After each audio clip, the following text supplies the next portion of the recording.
तो गीता में जिस तरह से दूसरे अध्याय में ज्ञान योग की चर्चा की गई है, और ज्ञान योग जहां पर केवल जानने के माध्यम से हम अपने स्वरूप को पा जाएं, लेकिन यदि जानने के माध्यम से अपने स्वरूप को हम ना पा पाएं, ना अनुभव कर पाएं, ना उस अवस्था में टिक पाएं, तो उसके बाद भगवान कर्मयोग की चर्चा कर रहे हैं कि कर्मयोग के माध्यम से, अर्थात सब कर्म भी होते जाएं, लेकिन उसका कोई फल ना हो, कहीं अटकन ना हो, कहीं आसक्ति और अहंकार ना हो। और इसके बाद एक तीसरा तरीका, एक उपाय बताया है, जो है भक्ति योग। भक्ति योग एक अनूठी प्रक्रिया। भक्ति योग केवल गीता में ही नहीं, हर शास्त्र में भक्ति योग की चर्चा है। भक्ति योग का मतलब है समर्पण हो जाना, पूरी तरह से समर्पित भाव में आ जाना। ये समर्पण की प्रक्रिया हमारे अंदर जब पैदा होती है तो हमारा अहंकार नहीं रहता, या यूं कहें कि समर्पण का भाव एक ऐसा भाव है जहां पर मैं, मेरा और मेरे वालों का जो लगातार हमारे मन में लगातार कंटिन्यूअस कोई ना कोई भाव चलता रहता है। भाव चलता रहता है कि मैं कुछ करता हूँ, मेरे से कुछ होता है। भाव चलता रहता है कि मैंने ही किया था और मैं ही करूँगा। भाव चलता रहता है पास्ट में जब हम अपने मन में कोई ख्याल लेकर आते हैं तो वहाँ अपने मैं को जोड़ देते हैं। फ्यूचर में जब कोई ख्याल आता है तो वहाँ मैं को जोड़ देते हैं। हमेशा मैं के आधार पर पूरा जीवन जिया जाता है। ये मैं ही सबसे बड़ा दुख का कारण बन जाती है, क्योंकि जितनी मैं हमारी बड़ी होगी उतना मैं पर ठेस लगने की संभावना भी ज़्यादा ही होगी। उतना मेरा जो मैं का विस्तार है उसका सिकुड़ना, उसका कमज़ोर होना और उसके टूटने की संभावना भी उतनी ही होगी। और मैं का मतलब है कि हमेशा कर्ता भाव वहाँ खड़ा ही रहेगा, और जब कर्ता भाव खड़ा होता है तो समर्पण भाव आ नहीं सकता। भक्ति योग समर्पण की प्रक्रिया है, पूरी तरह से नतमस्तक हो जाने की प्रक्रिया है, जहां पर मैं प्रधान नहीं बल्कि मुझे चलाने वाली जो सत्ता है वो प्रधान हो जाती है। जहां पर मैं अपने को गौण, लेकिन मैं जिससे चल रहा हूं उसको प्रमुखता देता हूं। या यूं कहें, लगातार हमारा भाव जब उस आत्म भाव में टिक जाता है और हम पूरी तरह से समर्पित हो जाते हैं तो भक्ति योग प्रारंभ हो जाता है, या यूं कहें भक्ति योग में हम प्रतिष्ठित हो जाते हैं। भक्ति का मतलब है हृदय का खुल जाना, पूरी तरह से हार्ट का खुल जाना। जैसे ज्ञान योग में हम बुद्धि का विस्तार करते हैं, कर्म योग के माध्यम से जो बाहर किया जा रहा है उसमें योग के भाव में रहते हुए कर्म करते हैं, लेकिन भक्ति योग में हृदय खुलता है और पूरी तरह से समर्पित हो जाते हैं उस परम पिता परमात्मा के प्रति। और उसके बाद जो भी कर्म होता है वो सारे कर्म का फल नहीं होता, और उसमें कहीं हम उलझते नहीं हैं, कहीं अहंकार नहीं होता, किसी कर्म में आसक्ति नहीं होती। भक्ति योग समर्पण साध्य साधना है, जिसको महर्षि पतंजलि ईश्वर प्रणिधान कहते हैं। ईश्वर प्रणिधान का मतलब है कि जहां पर ईश्वर के प्रति पूरी तरह से समर्पण का भाव हमारे अंदर प्रकट हो जाए कि वो है, कोई है जो पूरे ब्रह्मांड को चला रहा है, कोई है जो मेरे जीवन को पूरी तरह से व्यवस्थित किए हुए है, कोई तो है जो मेरी श्वासों के निरंतर प्रवाह को लगातार चला रहा है, कोई तो है जो शरीर को चला रहा है, कोई तो है जो मुझे जीवन दे रहा है, कोई तो है जो इस पूरे ब्रह्मांड की व्यवस्था को पूरी तरह से व्यवस्थित किए हुए है, कोई तो है जो प्रकृति अपने नियमों के आधार पर चल रही है। हम उस परम पिता परमात्मा जो सब कुछ, वो जो शक्ति जो सब कुछ चला रही है, उसमें अपने आप को पूरी तरह से समर्पित कर देते हैं। यदि ब्रह्मांड के नजरिए से देखा जाए तो हम बहुत ही छोटे हैं, शायद कहीं गिनती भी नहीं है हमारी। लेकिन यदि हम उस विशालता में आ जाएं तो हम उसी भाव में आ जाएंगे। योग की ऊंची साधना, अध्यात्म का ऊंचा अवस्था तब प्राप्त हो सकती है जब हमारे अंदर भक्ति प्रारंभ होती है। जब मैं नहीं रहता और केवल वही जो परम सत्ता है, केवल वही रह जाती है, तो भक्ति हमारे अंदर प्रकट हो गई है। भक्ति का मतलब है कि एक तरह से हर जगह उस परम पिता परमात्मा का अनुभव करना। ऐसा कोई स्थान नहीं जहां वो नहीं, हर जगह तू ही तू है, मैं भी नहीं, बस वो ही वो है। हर जगह जब हम केवल ईश्वर की सत्ता का अनुभव करने लगते हैं तो हमारी जो सत्ता है वो छोटी सी, जो स्मॉल आई है, वो कहीं डिसॉल्व हो जाती है। इस स्मॉल आई यदि डिसॉल्व नहीं हुई तो हमारी ये जो आई है ये हमेशा खड़ी रहेगी और हम इसी आई के कारण से सारे कर्म करते रहेंगे और इसी कारण से, इसी स्मॉल आई के कारण से बंधन पैदा होते हैं और दुख पैदा होता है। भक्ति की प्रक्रिया समर्पण की प्रक्रिया है, इसलिए यदि हम महर्षि पतंजलि के योग सूत्रों को देखें तो महर्षि पतंजलि ने अपने सूत्रों में 3 स्थानों पर साधना की बात की है। पहले अध्याय में वो बात करते हैं कि किस तरह से समाधि को प्राप्त हो सकते हैं। एक जगह वो अष्टांग योग की बात करते हैं, एक जगह क्रिया योग की बात करते हैं। तो जब समाधि को कैसे प्राप्त हो सकते हैं, वहां पर भी ईश्वर प्रणिधान की बात कर रहे हैं। जब अष्टांग योग की चर्चा की तो वहां भी ईश्वर प्रणिधान की बात कर रहे हैं। जब क्रिया योग की चर्चा कर रहे हैं तो वहां पर भी ईश्वर प्रणिधान की बात कर रहे हैं। जब जब साधना की बात आती है तब तब ईश्वर प्रणिधान की चर्चा जरूर होती है।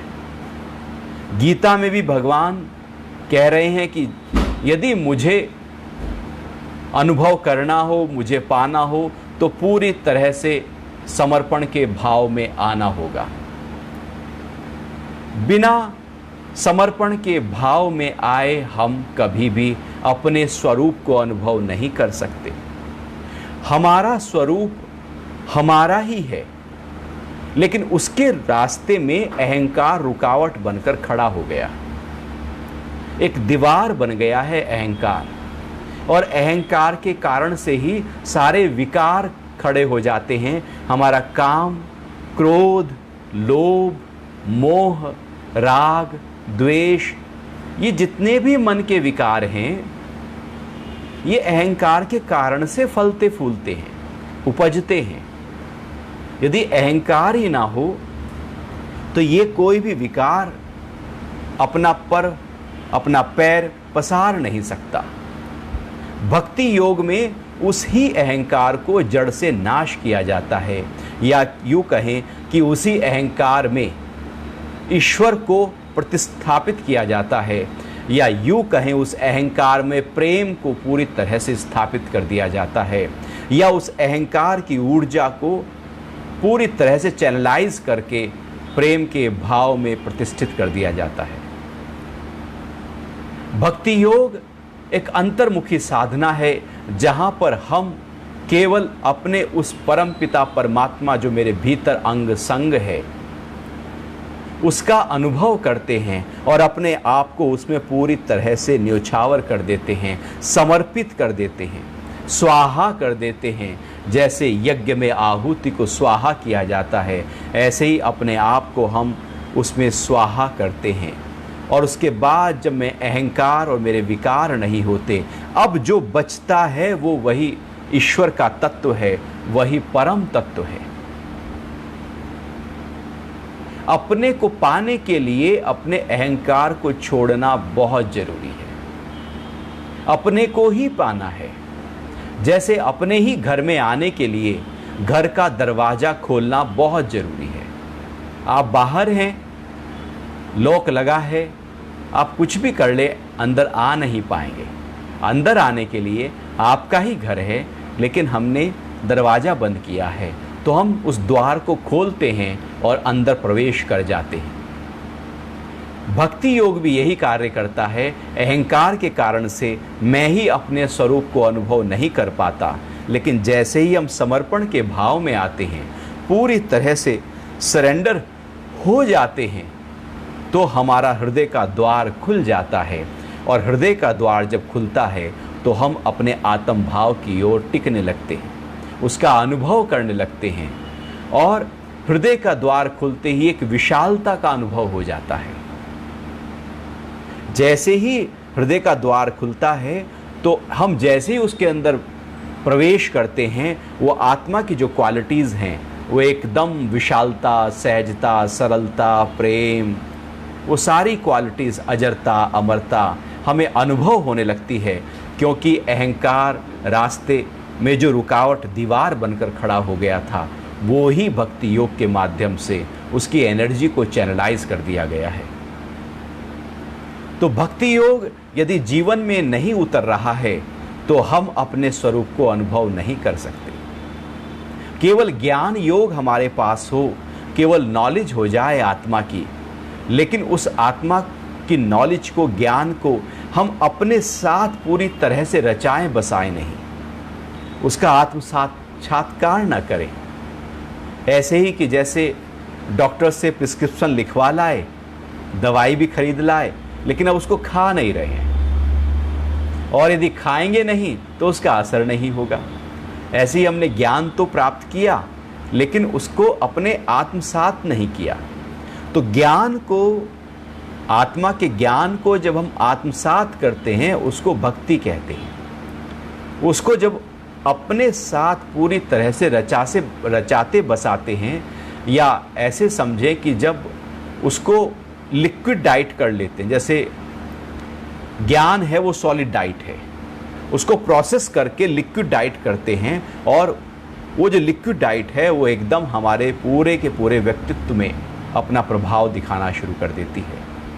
और फिर ये जो भक्ति योग की प्रक्रिया है, जो भक्ति है, वो हमारे अंदर लगातार बनी रहती है, हर पल बनी रहती है। सुबह उठते ही केवल उसी परमपिता परमात्मा का हम उसको प्रणाम करते हैं, उसको अपने अंदर अनुभव करते हैं, और फिर बाहर जिससे भी व्यवहार करते हैं वहाँ पर भी उसी को अनुभव करते हैं। प्रकृति को देखते हैं तो वहाँ पर भी उसी को अनुभव करते हैं। खिले हुए फूल को देखते हैं तो वहाँ पर भी उसी को अनुभव करते हैं। अब ऐसा कुछ नहीं रहता जहाँ पर उस ईश्वर की सत्ता का अनुभव हमको ना हो रहा हो। जब लगातार बुद्धि से नहीं, भीतर से अनुभव, वो भाव प्रकट हो जाए कि सब जगह ईश्वर पसर गया है, फैल गया है, बिखर गया है, सब जगह ईश्वर ही ईश्वर है। जब ये अनुभव होने लगे कि जब हम अपने भीतर आंख बंद कर बैठें, तब उसका अनुभव भीतर हो रहा है। जब बाहर देख रहे हैं तो बाहर उसका अनुभव हो रहा है। किसी से व्यवहार कर रहे हैं तो वहाँ पर भी उसी परमपिता परमात्मा का अनुभव हो रहा है। जब हर पल केवल परमपिता परमात्मा, उस सर्वशक्तिमान, वो जो ऊर्जा है, केवल उसी का ही हम अनुभव कर रहे होते हैं, तब समझो कि भक्ति योग हमारे लिए सिद्ध हो गया है, या हम भक्ति योग में पूरी तरह से उतर गए हैं। भक्ति योग में हम परमात्मा को पूजते हैं। गीता में भगवान कहते हैं कि हे अर्जुन, 4 प्रकार के भक्त होते हैं। एक पहला तरह का भक्त जो मुझे पूजता है, मेरे पास आता है, तो वो होता है कि उसे कुछ अर्थ चाहिए, कुछ धन चाहिए। किसी ना किसी रूप में धन की इच्छा लेकर जब मेरे पास आता है तो एक तरह का ऐसा भक्त होता है अर्थार्थी। एक दूसरे तरह का भक्त होता है जो अपने संकटों को दूर करना चाहता है, वो मेरे पास आता है कि कोई दुख है, कोई झंझट है, कोई परेशानी है, कोई घर वालों की कुछ प्रॉब्लम है, कुछ व्यापार में प्रॉब्लम है, कहीं ना कहीं जब कोई परिस्थिति खड़ी हो जाए, समस्या या प्रॉब्लम आ जाए, तो उसको समाधान करने के लिए वो मेरे पास या मुझे याद करता है। और तीसरे तरह का जो भक्त होता है वो जिज्ञासु होता है, जो वास्तविकता में अपने को जानना चाहता है, जो वास्तविकता में मुझे जानना चाहता है। वो मेरे पास इसलिए आता है कि वो मुझे जानना चाहता है, नोट कि कुछ वो अर्थ पाना चाहता है, कुछ अपने दुखों को दूर करना चाहता है। और जो चौथे प्रकार का भक्त होता है वो मुमुक्षु होता है। वो केवल मेरे पास मोक्ष की अभिलाषा से आता है, अपने आप को मुक्त करने के लिए मेरा स्मरण करता है। वो जब भी मेरा स्मरण करता है उसके अंदर यही भाव होता है कि हे परमात्मा, मैं तुझ में ही लीन हो जाऊं। अपने आप को वो त्याग कर मुझ में पूरी तरह से समर्पित होने के भाव से जो आता है और जिसको केवल मोक्ष की इच्छा होती है, जिसको केवल अपने आत्म साक्षात्कार की प्रबल भाव होता है, वो जो भक्त है मुमुक्षु, वो मुझको अति प्रिय है। तो भगवान को जो 4 भक्त हैं उसमें से केवल वही प्रिय है जो केवल उनको चाहता है और उनके द्वारा अपने मोक्ष को प्राप्त करना चाहता है। तो जो मुक्ति के भाव के कारण से परमात्मा का निरंतर ध्यान करता है, भजता है, वो एक ऊंचे कैटेगरी का भक्त होता है। यदि हम देखें तो हम परमात्मा की जो भक्ति है, वो जो पहले 2 तरह के भक्त हैं उसी के अंतर्गत अधिकतर लोग 99.9999% ही लोग या तो धन के लिए भगवान के पास जाते हैं या उनको याद करते हैं या दुखों को दूर करने के लिए याद करते हैं।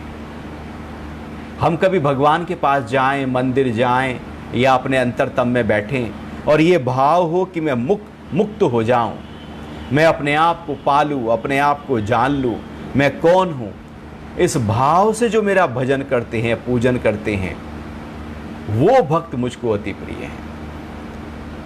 तो क्या इस भाव से हम भगवान को चाहते हैं, आराधते हैं, उपासते हैं या केवल अपने स्वार्थों के कारण से भगवान के पास जाते हैं?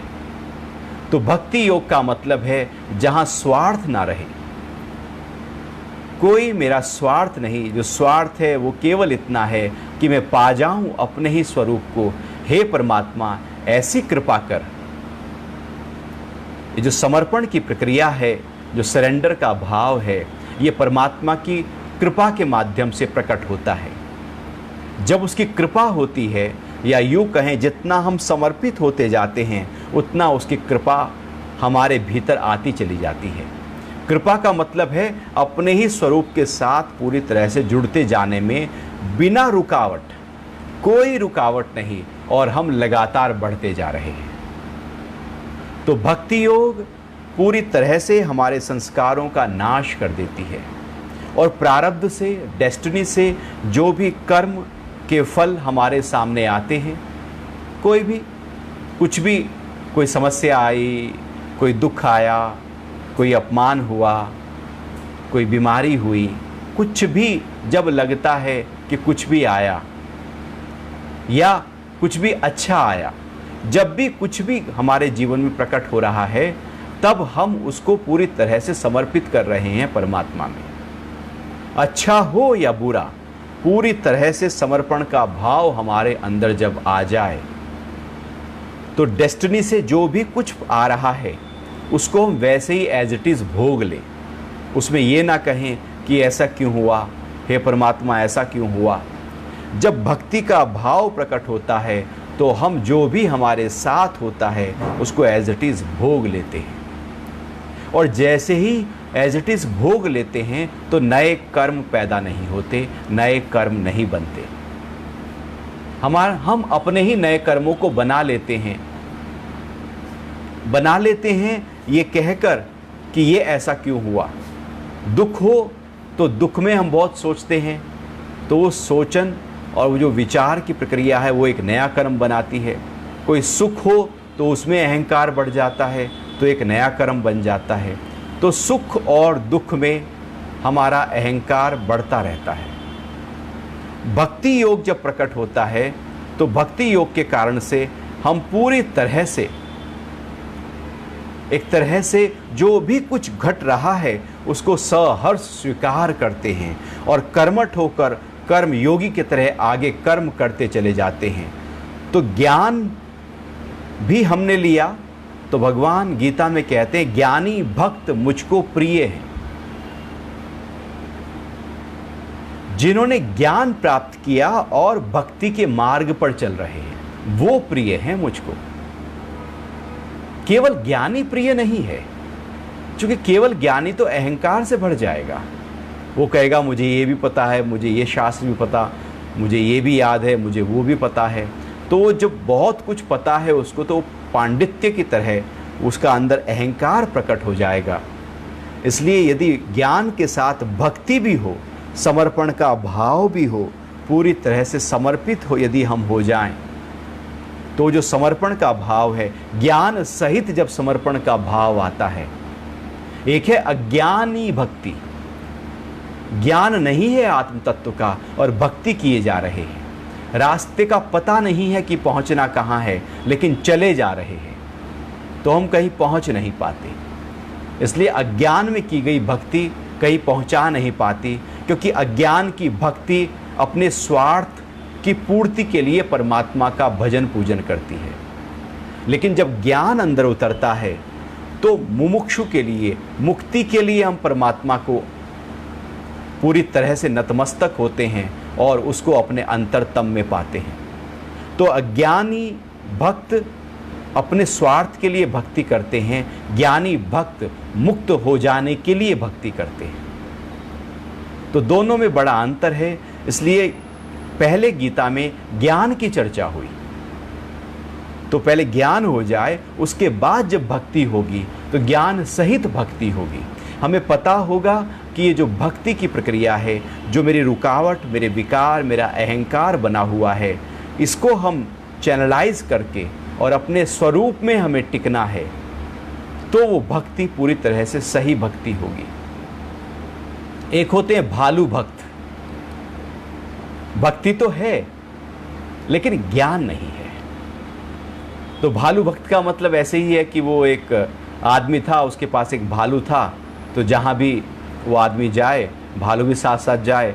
एक बार वो आदमी किसी दूसरे गांव जा रहा था, रास्ते में जंगल, तो आदमी सो गया, भालू पास बैठ गया मालिक की रक्षा करने के लिए। रीछ भालू, तो मालिक सो रहा था, उसने देखा भालू देख रहा है मालिक सो रहा है, तो एक मक्खी आकर मालिक के कान में, आँख में घूमने लगी। तो मालिक सोते सोते उड़ा दे उस मक्खी को, वो मक्खी फिर घूमती हुई आ जाए, मालिक फिर उड़ाए। ऐसे 5-6 बार जब हो गया तो भालू को लगा कि ये तो मक्खी ने मेरे मालिक को बहुत परेशान किया हुआ है, क्यों ना इसको मजा चखाता हूँ और मैं इसको मारता हूँ मक्खी को। तो भालू ने भी 1-2 बार हाथ से उड़ाया मक्खी, लेकिन वो मक्खी फिर आ जाए। तो भालू ने एक बड़ा सा पत्थर लिया पास में जो पड़ा हुआ था, और जैसी ही मक्खी नाक पे बैठी मालिक की, वो पत्थर देकर नाक पे मार दिया।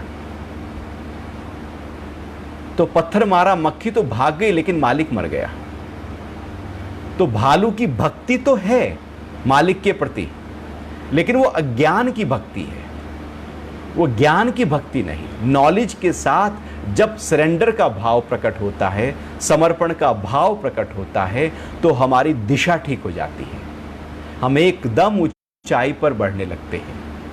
ज्ञान के साथ साथ अहंकार बढ़ता है और भक्ति के माध्यम से अहंकार को हम प्रेम में पूरी तरह से बदल देते हैं। तो भक्ति योग एक प्रेम की प्रक्रिया है, जहां पर हम पूरी तरह से अपने आप को प्रेम में ले आते हैं, और ये प्रेम हमारे भीतर अंग अंग में पूरी तरह से बहने लगता है।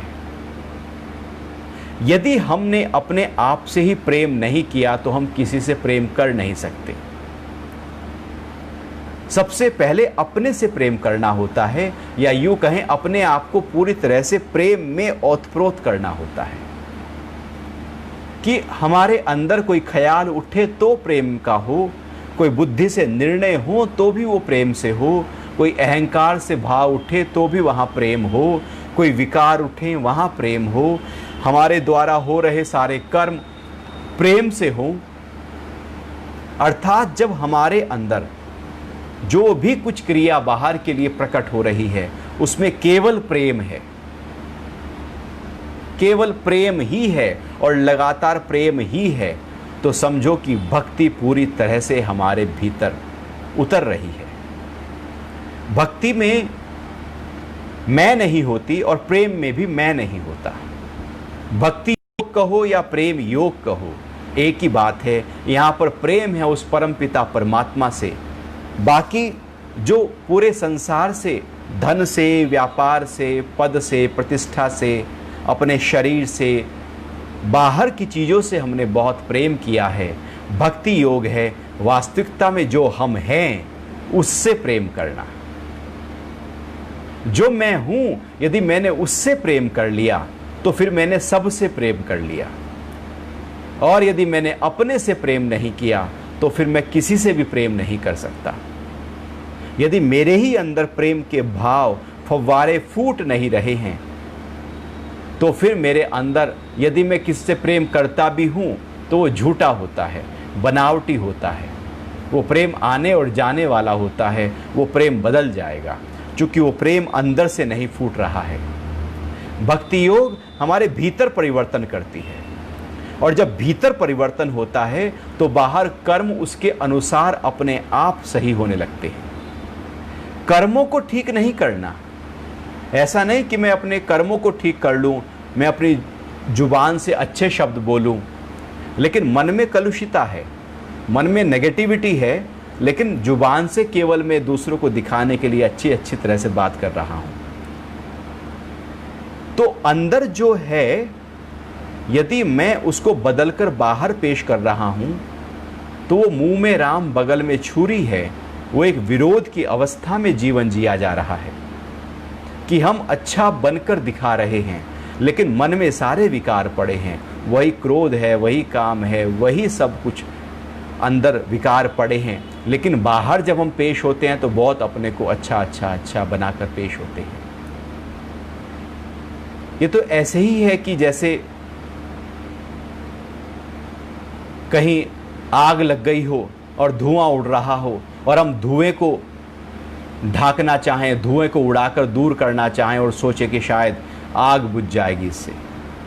धुएं पर काम करने से आग नहीं बुझेगी, आग पर पानी डालने से आग बुझेगी। धुएं पर पानी डालने से कभी आग नहीं बुझ सकती। ऐसे ही कर्म है, कर्म बाहर का प्रकटीकरण है और अंदर जो मेरे अंतःकरण में चल रहा है, तो अंदर तो मान लो क्रोध है, लेकिन क्रोध के शब्द में सामने वाले को दे नहीं सकता, इसलिए मैं अच्छी तरह से प्रेम के साथ बोलता हूं। तो अंदर क्रोध है और बाहर प्रेम है।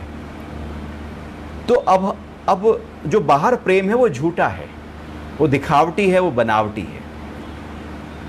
तो बाहर कर्म को ठीक करने पर मेहनत नहीं लगानी है। भक्ति योग है कि अंदर ही अपने आप को पूरी तरह से बदल लो। अपने ही अंदर वो प्रेम ले आओ, वो भक्ति ले आओ, वो समर्पण का भाव ले आओ, वो अपनी दिव्यता ले आओ, वो सच्चा भाव अपने अंदर प्रकट कर लो। जब अंदर हम सच्चे हो जाते हैं तो बाहर स्वतः अच्छे हो जाते हैं। लेकिन जब हम केवल बाहर अच्छा बनने लगते हैं और अंदर सच्चे नहीं होते तो फिर विरोध की अवस्था पैदा होती है। भक्ति योग भीतर से सच्चा बनाने की प्रक्रिया है, और जब हम भीतर से ही प्रेम में हैं तो हमारे कर्म कभी भी द्वेष के हो नहीं सकते। हमारे कर्मों में क्रोध आ नहीं सकता क्योंकि अंदर ही प्रेम है। तो भक्ति योग अंतःकरण को बदलने की प्रक्रिया है। मन, बुद्धि, अहंकार, विकार पूरी तरह से उसमें वो जो ऊर्जा जो डिस्टर्ब हो गई है, इम्बैलेंस हो गई है, उसको बैलेंस करने की प्रक्रिया है। तो भक्ति योग एक भीतर की यात्रा है जहां बाहर कुछ करना नहीं है। ऐसा नहीं कि भक्ति योग के लिए आपको मंदिर जाना ही है, भगवान के सामने बैठना ही है। वो भगवान की मूर्ति तो हमने ही बनाई है, लेकिन वास्तविकता में जो परमपिता परमात्मा है वो तो निराकार के रूप में मेरे ही भीतर हर समय विराजमान है। आंख बंद करते ही हम उनका अनुभव अपने ही अंतरतम में कर सकते हैं। तो आप कुछ भी काम कर रहे हो, उस ईश्वर की याद तो रह ही सकती है। जब ईश्वर की ही याद रह जाए और अपनी याद भूल जाए, जहां सब कुछ ईश्वर के प्रति समर्पित करके किया जा रहा हो, सब कुछ आहुति हो, जो भी कुछ हो रहा है, जो भी कर्म है, कर्म के फल हैं, कर्म करने वाला है, सब कुछ ईश्वर में हमने समर्पित कर दिया है। यहाँ भोजन भी जो हम करते हैं, वैसे भी हमारे यहाँ परंपरा है कि हम भोजन को पूरी तरह से पहले शिव के अर्पण करते हैं आचमन करते हुए। तो भोजन को भी हमने परमात्मा के समर्पण किया।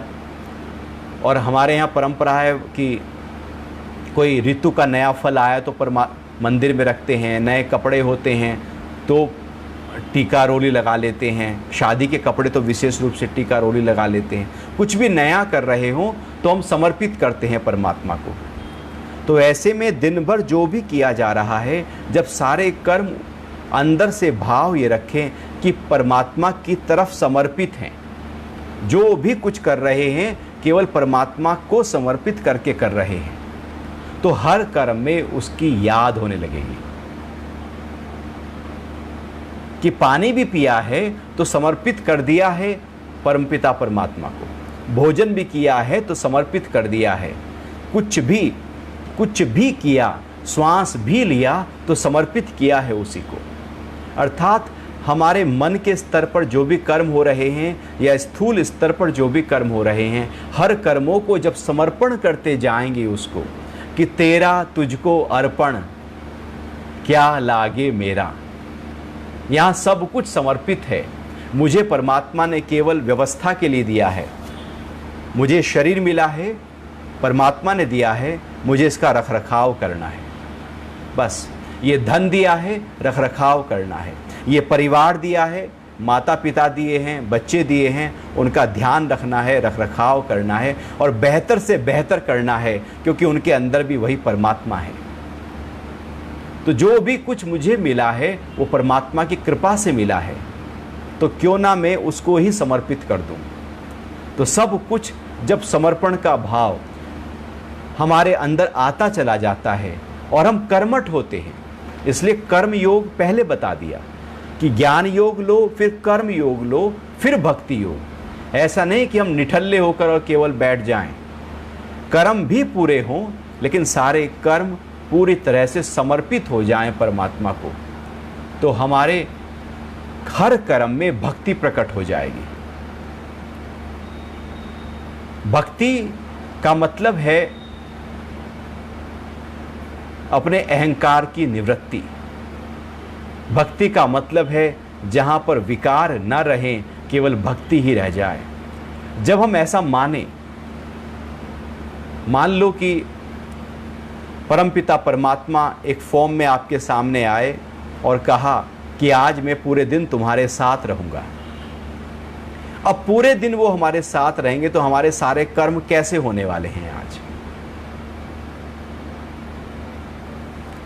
हम सारे कर्म किस तरह से करेंगे? हम कार चलाएंगे, पानी पिएंगे, खाना खाएंगे, कुछ भी करेंगे और ये पूरी तरह से एहसास है कि वो परमात्मा हमारे साथ ही है, तो हमारे सारे कर्मों में परफेक्शन आना शुरू हो जाएगा, सारे कर्मों में प्रेम आना शुरू हो जाएगा। जब हर कर्म इस भाव से हो कि परमात्मा मेरे साथ ही है, अंग संग ही है,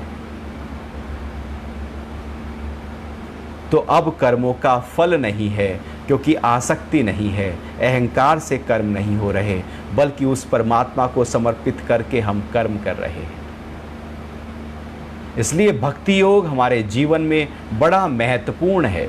सारे दुखों को दूर कर देगा भक्ति योग।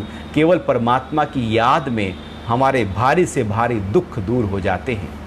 उस परमात्मा की याद में जितनी भी विपदा है या संपदा है, दोनों ही अवस्थाओं में जब उसको याद किया जाता है तो कर्म नहीं बनता। क्योंकि संपदा जब होती है तो अहंकार प्रकट होता है, विपदा प्रकट होती है तो निराशा और दुख पैदा होता है। दोनों ही अवस्थाओं में अपने आप को सम करने के लिए भक्ति योग एक अनूठी प्रक्रिया है।